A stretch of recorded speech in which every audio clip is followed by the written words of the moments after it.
एक हत्यारा ये पता लगाने के लिए कि क्या महिला एजेंट गद्दार है, अपनी कमर से एक फल काटने वाली चाकू निकालता है और बंधक के कंधे पर गहरा वार करता है। बॉयफ्रेंड की दर्द से भरी चीख सुनकर भी महिला एजेंट को बिल्कुल नॉर्मल दिखना पड़ता है। फिर वो खुद चाकू लेती है और बॉयफ्रेंड की जांघ पर वार कर देती है। जैसे ही किलर थोड़ा रिलैक्स होता है, वो तुरंत एक औजार उठाती है, उस पर झपटती है और सीधे उसके पेट में चाकू घोंप देती है। अगले दिन जब वो अपने सीनियर को ये सब बताती है, तब उसे पता चलता है कि ये पूरा खूनी खेल एक प्लान था, जिसका मकसद था बेला की वफादारी को परखना। दरअसल एक खुफिया एजेंसी ने बेला से सीक्रेट मीटिंग की थी और कहा था कि उसे अमेरिकन एजेंट से गद्दारों की लिस्ट निकालनी होगी ताकि उनकी प्लानिंग फेल न हो। लेकिन बेला अब इस चाकू छुरी वाली जिंदगी से तंग आ चुकी थी और छुपकर आजादी की राह तलाश रही थी।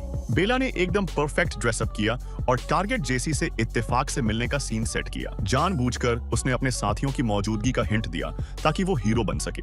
जैसे ही उसे सीआईए के अंदर मौजूद गद्दार का भरोसा मिला, उसने इंटेलिजेंस फाइल्स बदल दी, जिससे न सिर्फ यूएस एजेंट्स बच गए बल्कि गद्दार भी पकड़ा गया। लेकिन इस ऑपरेशन के बाद बेला को पकड़कर बेस में पूछताछ के लिए ले जाया गया। तभी बेला की किस्मत पलटी। सिस्टम के अंदर ही छिपे एक एजेंट लीडर ने उसकी हेल्प की। बेला बच गई और अब वो लीडर उसका पार्टनर बन गया। दोनों ने मिलकर एक नया प्लान बनाया, गद्दारी का इल्जाम एक दूसरे अफसर पर डालना। बेला ने जेसी के फिंगरप्रिंट वाला ग्लास फांसी वाले कमरे में रखा, फिर एक फर्जी ट्रांसफर बनाकर फाइनेंशियल ट्रेल सेट किया। सबूत इतने परफेक्ट थे कि कर्नल कुछ कह ही नहीं सका और मजबूरी में कैदी बदलने के लिए हाँ कहना पड़ा। जैसे ही बेला कंट्रोल से बाहर निकली, छिपे हुए किलर ने कर्नल को गोली मार दी। बेला अब हीरो बन गई और एक पावरफुल पोस्ट पर बैठ गई। जब उसकी नजर अपने पुराने साथी पर पड़ी, उसने बस हल्की सी मुस्कान दी, एक ऐसा इशारा जो बहुत कुछ कह गया। अब बेला सिस्टम के अंदर रहकर स्पाई वर्ल्ड की सबसे खतरनाक ब्लेड बन चुकी थी।